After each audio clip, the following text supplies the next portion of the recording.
Hola a todos y bienvenidos. Hoy vamos a meternos de lleno en un tema que, si somos honestos, seguro nos ha tocado de cerca más de uno. Sin duda. Esa tensión, esa incomodidad que sentimos al ver en redes sociales a otros creyentes, a veces líderes que respetamos, diciendo cosas que nos, levantaron la ceja. O que directamente nos hacen hervir la sangre. Es un escenario demasiado común, ¿no? Abres Instagram o Facebook y ahí está. Ahí está. Una publicación, un video, un comentario de otro hermano en la fe que choca de frente con lo que tú crees que es la verdad. Y el primer impulso es casi físico.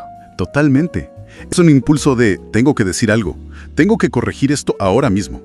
Y es precisamente sobre esa reacción, y lo que viene después, de lo que trata el material que analizamos hoy. Exacto. Tenemos en nuestras manos una especie de guía conversacional, un guión pastoral diseñado para hablar de esto en comunidad. El objetivo es desmenuzar cómo podemos ser firmes en nuestras convicciones sin terminar, devorándonos unos a otros en la plaza pública digital.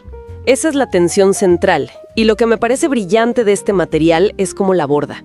En lugar de darnos una lista de reglas sobre qué publicar y qué no, nos obliga a hacer algo mucho más incómodo. Que es mirarnos al espejo. O sea, antes de analizar el post del otro, nos pide analizar nuestra propia reacción. Ahí empieza todo. El documento nos enfrenta desde el inicio con una paradoja que es el eje de todo. La posibilidad de tener un celo enorme por Dios y, sin darnos cuenta, estar hiriendo a Cristo al perseguir a su gente. Vamos a empezar justo por ahí, por esa primera reacción. La guía propone un ejercicio muy simple, pero muy revelador. Nos pide pensar en una situación real, recordar ese post o video que nos molestó y que identifiquemos con total honestidad la emoción. ¿Fue molestia?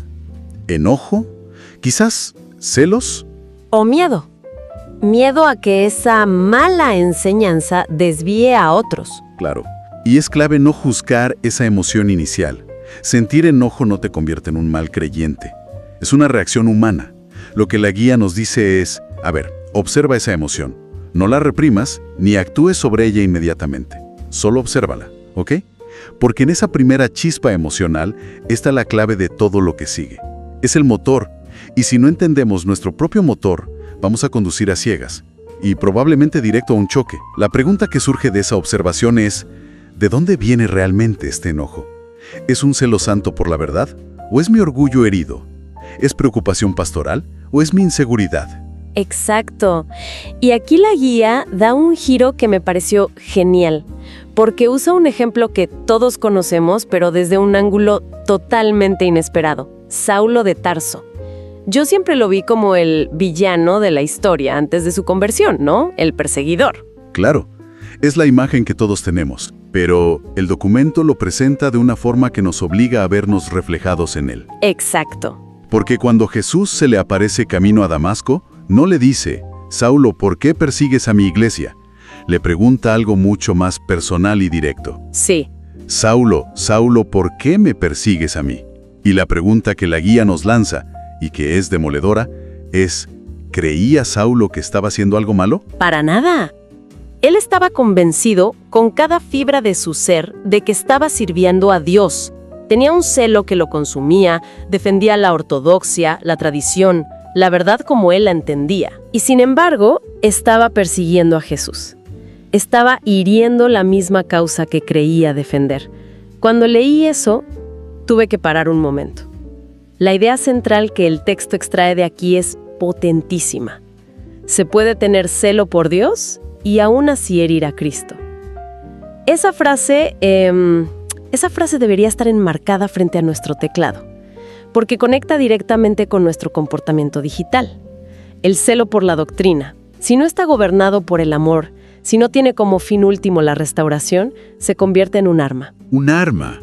Un arma que usamos contra otros miembros del mismo cuerpo. Y el texto lo aterriza con ejemplos muy concretos. Esas publicaciones que son teológicamente impecables, correctas, pero que están escritas con un espíritu de arrogancia, de división, o las correcciones públicas a personas con las que no tenemos ni la más mínima relación. Eso se ve todos los días. Un líder de un país criticando duramente a otro de un continente diferente. y miles de comentarios avivando el fuego. Precisamente. Y esto nos lleva a una distinción que la guía propone y que me parece fundamental. Invita a reflexionar en esto. ¿Cuál es la diferencia real entre corregir y exponer? Parecen similares. Parecen, pero sus motivaciones y metas son opuestas. Corregir, en el sentido bíblico, busca restaurar. Se hace con humildad, a menudo en privado, con el objetivo de ganar al hermano. Su foco es la persona. Ok. Exponer. En cambio, busca humillar. Se hace en público, para una audiencia, con el objetivo de ganar el argumento. Su foco es tener la razón y, a menudo, validarnos a nosotros mismos. Y esa idea de ganar una audiencia es clave. Porque de repente, con un simple post, nos convertimos en comunicadores con una responsabilidad enorme, ¿no es así? La guía nos recuerda esa advertencia tan seria del apóstol Santiago. Hermanos míos, no se hagan maestros muchos de ustedes. Totalmente. Hoy, con las redes, esa advertencia es para casi todos. Absolutamente. Ya no necesitas un púlpito o un programa de radio para ser un maestro. Tu muro de Facebook es tu púlpito. Tus historias de Instagram son tus sermones cortos. Y el peso de la representación es inmenso. No estás solo emitiendo una opinión personal, para nada. Para el mundo que observa, para ese vecino o compañero de trabajo que sabe que eres creyente, tú eres la representación del cristianismo que conocen. Y cuando ven a líderes o creyentes devorándose unos a otros, eso confirma la peor caricatura que tienen de la fe. Que es solo un club de gente que se pelea por ver quién tiene la razón. Justo. El impacto en los nuevos creyentes o en los que apenas están buscando debe ser devastador. Para evitar eso, la guía propone una serie de preguntas de filtro, muy prácticas, que deberíamos hacernos antes de darle al botón de publicar. La primera es tan básica que casi da vergüenza, pero es esencial. ¿Realmente todo lo que pienso debe ser publicado? Es una pregunta sobre dominio propio, sobre entender que no toda convicción interna necesita una valla publicitaria digital. Claro. La segunda pregunta es aún más confrontadora. ¿Jesús publicaría esto en un muro o lo hablaría en privado? Esa es buena. Esta pregunta nos saca de la abstracción y nos obliga a pensar en el método de Jesús, que casi siempre era personal, relacional. Nos remite directamente a Mateo 18. Si tu hermano peca, ve y háblale a solas. El muro público es lo opuesto a eso. Y la tercera pregunta tiene que ver con la responsabilidad pastoral, aunque no seamos pastores. ¿Qué efecto tendrá esto en la fe de los más débiles o de los más nuevos? Exacto. Mi defensa de la verdad, brillante y súper argumentada, va a construir la fe de alguien que recién empieza, o la va a confundir, la va a desanimar. Y la va a hacer sentir que este camino es demasiado complicado y lleno de minas. Fíjate que estas 3 preguntas cambian el objetivo de la comunicación. Mueven el foco de tener yo la razón a amar a mi prójimo y edificar el cuerpo. Si aplicáramos solo estos 3 filtros, el tono de nuestras conversaciones en línea cambiaría radicalmente. Ok, ya entendimos que el problema es nuestra reacción y un celo mal enfocado, y que tenemos una gran responsabilidad. Pero, ¿contra quién estamos peleando realmente cuando publicamos esa crítica? La guía ofrece una respuesta que cambia por completo el tablero de juego. Sí, es un giro muy bueno. Nos recuerda el pasaje de Efesios. Nuestra lucha no es contra sangre y carne. Nuestro hermano no es el enemigo. Y para que esto no se quede en una frase bonita, propone un ejercicio de honestidad brutal. Pide a los participantes que completen en silencio la siguiente frase. Cuando ataco a un hermano en redes, ¿en realidad estoy luchando contra? Silencio incómodo en la sala, me imagino. Seguramente. Y las respuestas que suelen surgir según el texto son un golpe de realidad. Luchando contra mi orgullo, contra mis heridas pasadas, contra mi miedo a perder relevancia, contra mi propia inseguridad. ¡Wow! Eso es increíblemente revelador. O sea que el debate teológico en línea a menudo no es sobre teología, sino sobre nuestra propia inseguridad. Detengámonos un momento ahí, porque creo que este es el nudo de todo el asunto. Es que es el nudo. No estamos atacando una idea, estamos defendiendo un territorio emocional. Explica eso un poco más. Atacamos al otro porque algo dentro de nosotros se siente amenazado. Quizás el éxito de su ministerio expone nuestra sensación de fracaso. O tal vez su perspectiva teológica diferente desafía nuestra necesidad de un mundo predecible, controlado. La lucha al final casi nunca es con el hermano, sino con nuestros propios ídolos internos. El ídolo de la aceptación, del control, de tener la razón. De la seguridad, exactamente. Esto me lleva a la pregunta más incisiva de toda la guía, una que dice que debe hacerse con mucho cuidado pastoral. Es esta. ¿Estamos defendiendo el reino de Dios o estamos defendiendo nuestro pequeño lugar, nuestra pequeña parcela dentro de ese reino? Esa pregunta es el centro de todo, porque es muy fácil, y hasta seductor, confundir las dos cosas. Es muy fácil disfrazar la defensa de nuestra tribu, de nuestra denominación, de nuestro teólogo favorito, como si fuera una defensa del reino de Dios. Claro, pero el indicador es claro. Si mi defensa del reino implica atacar, disminuir o devorar a otros miembros de ese mismo reino, entonces algo anda muy, muy mal. No estoy defendiendo el reino, estoy defendiendo mi feudo. Vale, el diagnóstico es claro y es profundo. Entonces, si ya identificamos que el problema real es interno, ¿cómo podemos, en la práctica, evitar que esa inseguridad o ese orgullo dicten lo que escribimos? Bueno, para no quedarnos solo en el análisis, el material nos da una especie de lista de chequeo para el corazón, basada en el carácter de Cristo en Filipenses 2. Me gusta eso, una lista de chequeo. Sí, son 4 filtros muy concretos para pasarlos antes de publicar. El primero es sobre la motivación. La pregunta es directa. ¿Escribo esto desde el amor, deseando lo mejor para la otra persona, o desde el enojo y el orgullo?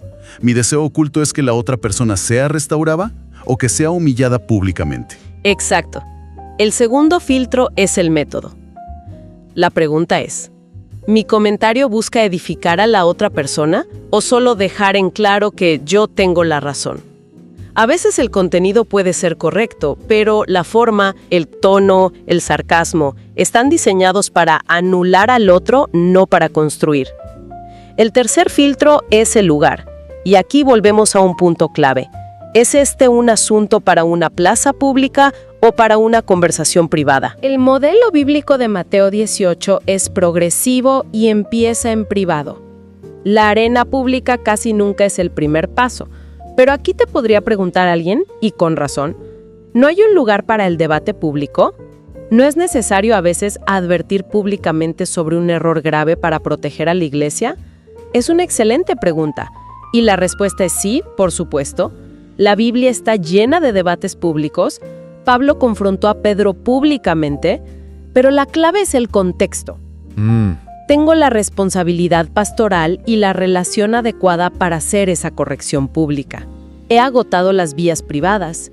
Mi motivación es proteger al rebaño o ganar estatus como defensor de la verdad.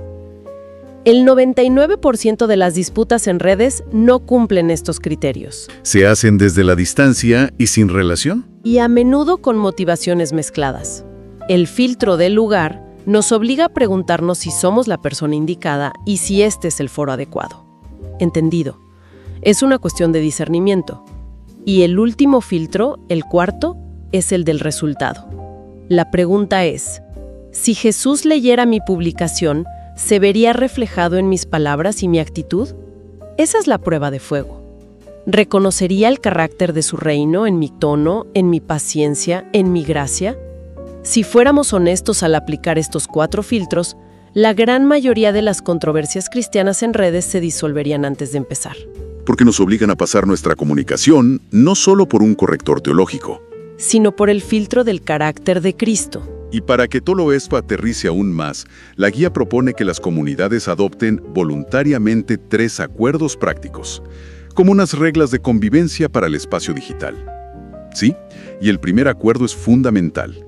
No corregimos públicamente a alguien con quien no tenemos una relación privada. La relación precede a la corrección. Siempre. Si no has invertido tiempo en orar por esa persona, en conocer su corazón, en entender su contexto, no te has ganado el derecho de corregirla ante miles. La corrección sin relación casi siempre se percibe como agresión. El segundo acuerdo es pura sabiduría práctica. No reaccionamos en caliente. La sugerencia concreta es orar y esperar 24 horas antes de responder a algo que nos provocó. Ese lapso es mágico. Permite que la adrenalina baje, que la emoción inicial se disipe y que, el Espíritu Santo tenga espacio para actuar. ¿Cuántos incendios digitales se evitarían con una simple pausa de 24 horas? Muchísimos. Y el tercer acuerdo lo resume todo. Si no podemos decirlo con amor, es mejor no decirlo. Porque si el amor no es la motivación que impulsa y el vehículo que transporta el mensaje, entonces ese mensaje, por más verdadero que sea, llegará distorsionado, causará más daño que bien, probablemente. Como dice el versículo de Colosenses que cita la guía, que su conversación sea siempre con gracia. No a veces, siempre. Al final, todo este recorrido práctico y de introspección vuelve al punto de partida, al porqué de todo esto. El documento cierra recordándonos la oración de Jesús en Juan 17. Padre, que todos sean uno, para que el mundo crea. La unidad no es un objetivo secundario, no es un extra opcional, es la base de nuestro testimonio. Un mundo roto mira a una iglesia dividida y no ve nada sobrenatural, nada que le ofrezca esperanza. Dicho de otra forma, la unidad es el método evangelístico de Jesús. No es el resultado de la evangelización, es el motor. Así es. Y las preguntas con las que nos deja la guía son para llevárselas a casa y rumiarlas en silencio. ¿Qué tipo de testimonio estoy dando yo con mi comportamiento en las redes? Y quizá más importante, ¿a quién necesito empezar a ver de nuevo como un hermano o una hermana, en lugar de verlo como un rival ideológico? Sabes, al repasar todo este material, me queda una idea dando vueltas. El enfoque está, con mucha razón, en cómo reaccionar ante el desacuerdo, cómo corregir bien, cómo no herir, y eso es vital. Sí, es el centro del problema. Pero me pregunto, ¿cuál sería el siguiente paso? ¿Qué pasaría si dedicáramos la misma cantidad de energía, tiempo y caracteres que usamos para señalar errores en otros, en afirmar públicamente las virtudes y los aciertos de aquellos con quienes tenemos diferencias? A ver, explica un poco más eso. Imagina por un momento a un líder de una iglesia muy tradicional elogiando públicamente la pasión por la justicia social de un pastor de una corriente más progresista. O a un teólogo muy académico celebrando el amor genuino por las personas y el fruto evangelístico de un predicador mucho más sencillo con el que discrepan ciertos puntos. Sería revolucionario. ¿Qué efecto tendría? ¿Cómo transformaría nuestro diálogo digital si, en lugar de buscar el error para corregirlo, buscáramos la virtud para afirmarla, incluso en nuestros oponentes? Creo que no solo cambiaría la atmósfera, sino que mostraría al mundo un tipo de amor y de unidad que es verdaderamente de otro mundo.